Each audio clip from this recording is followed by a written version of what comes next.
This video is going to show you just about everything you ever wanted to know and didn't want to know about a quadratic and parabolas. So you're looking at this uh, quadratic expression here, or equation. There's an equal sign. Um, you know it's quadratic because it's a polynomial of degree 2. So this is the general form, ax squared plus bx plus c.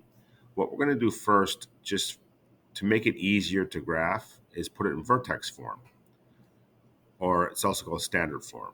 So to put it in standard form, you're going to have to complete the square. To complete the square of a quadratic, you need to make sure that, first of all, a is 1, and it isn't, it's 2. So you would factor out the a from the first two terms. Now, if you see, you could factor out from the last term. And I normally would do that. It will make it easier, but just for purposes, this video purpose, I want to show you. I want to show you it this way because it will help you with other problems. So I factor out a 2 from the first two terms. I left some space because I know the next step is going to be to add and subtract b over 2 squared.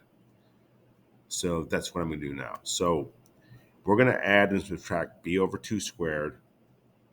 And b is that number in front of the x after you factored. So in this case, b over 2 squared would be 4 over 2 squared, which is 2 squared, which is 4. So I'm just going to add and subtract 4. Now this seems kind of strange to do and doesn't seem to be that easy, but you do this a couple times and it's really very easy. The thing that does is that automatically makes this. If you did the first two steps, factor out the 2 and add b over 2 squared, this is automatically a perfect square trinomial, and it will factor really nicely. So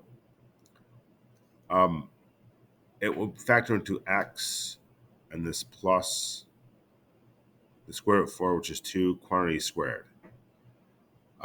You'll just know that the more you do this, but you can also do it with your normal factoring. Find factors of 4 that add up to 4, and that's 2 and 2. So it'd be x plus 2, or in other words, x plus 2 squared. So that's how that factors. And remember, we're doing all this within these green parentheses here. So see this minus 4? It must stay there. Because the next step now is to redistribute that 2. We factored it out. Now we're going to distribute it back in. So it would be 2 times the quantity x plus 2. You can't multiply it in this because this is a quantity squared. And then minus 8. That was from this. Plus 6.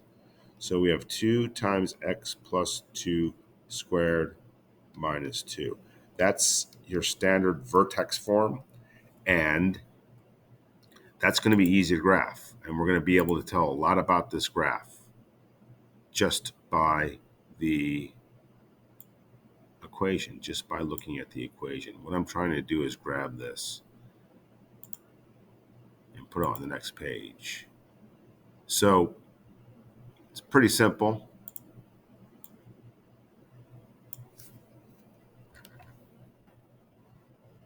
And now we're going to do this. Now we're going to try to put it in factored form.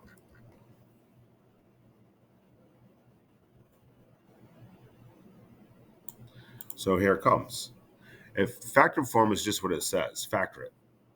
And factored form won't always be possible, or like at least not easy, because not all quadratics are factorable. This one is going to be. There's an announcement. So to factor this, I'm going to factor a GCF first. That's what we always do. So when I do go to factor form, we're going to factor out the 2 from everything. Pretty simple. And now I just look for factors of 3 that add up to 4. Positive 3 and positive 1. And I'm done. This is my quadratic and factored form. So all of these different forms, all these three forms, each serve uh, a different purpose. They're all the same, but depending on what you want to use the quadratic for, like the graph or maybe to find zeros or whatever, each of them has their own like qualities here. So first of all, let's talk about the graph. The graph of this uh, quadratic is very simple to tell from standard form because we know all about shifts and reflections. Um, we know it's going to be a U shape. This 2 means a stretch with a factor of 2, so it's going to be a little thinner than usual parabola. And this plus 2 would mean to shift left 2, minus 2 means down 2. So one thing about this, oops, I'm going to make it a little thinner because it was stretched.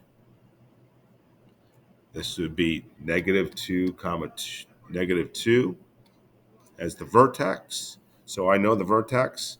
I know the axis of symmetry is x equals negative 2.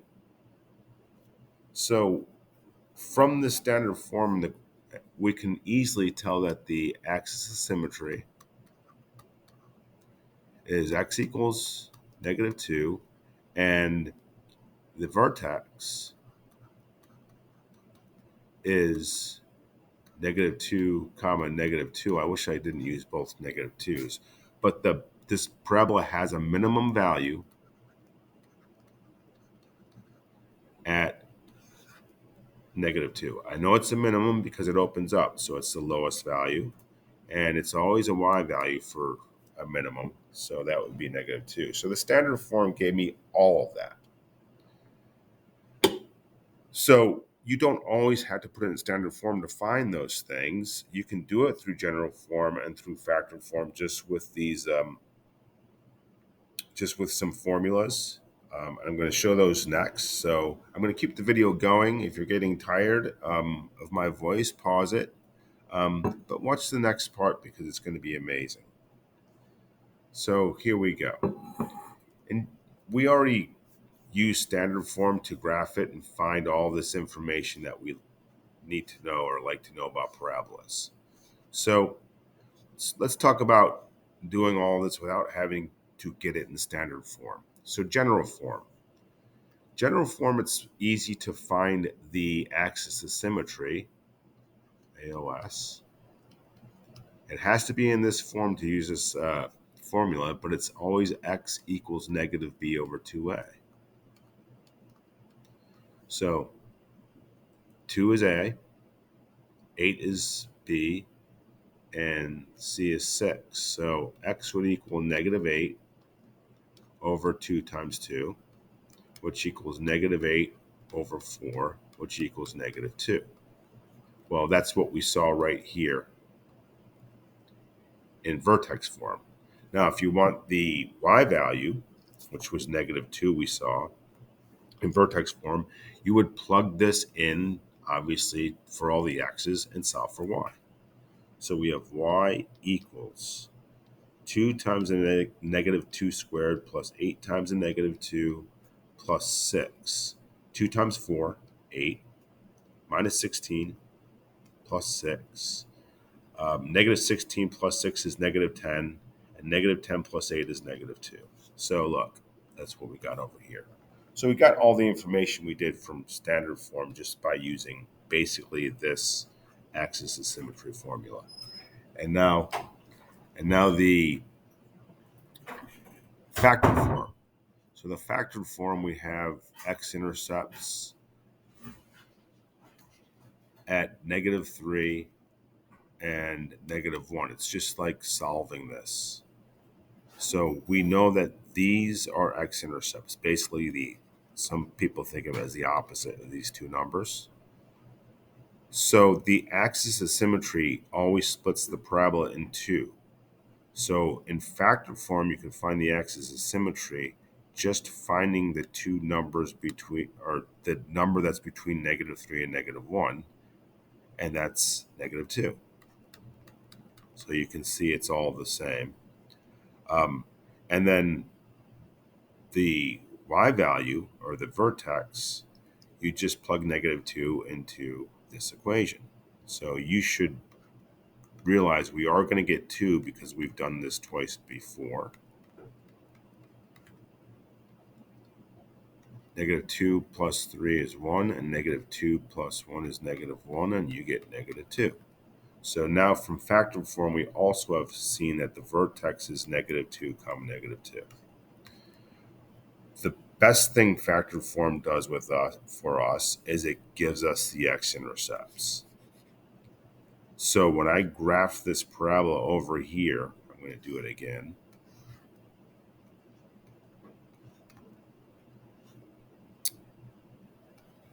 I have a much better idea of the shape because I know the intercepts are negative, x equals negative 1 and x equals negative 3. So it gives me a lot more information about the graph. And one more piece of information. I'm going to go back to the general form. If you plug in 0 for x's, you'll get the y-intercept. It's easiest to see that in general form because if I plug in 0 for all the x's, it will tell me that y is 6. So the last thing on the graph I can say is I know that this has to go through y equals 6. So that's everything you always wanted to know about parabolas and more.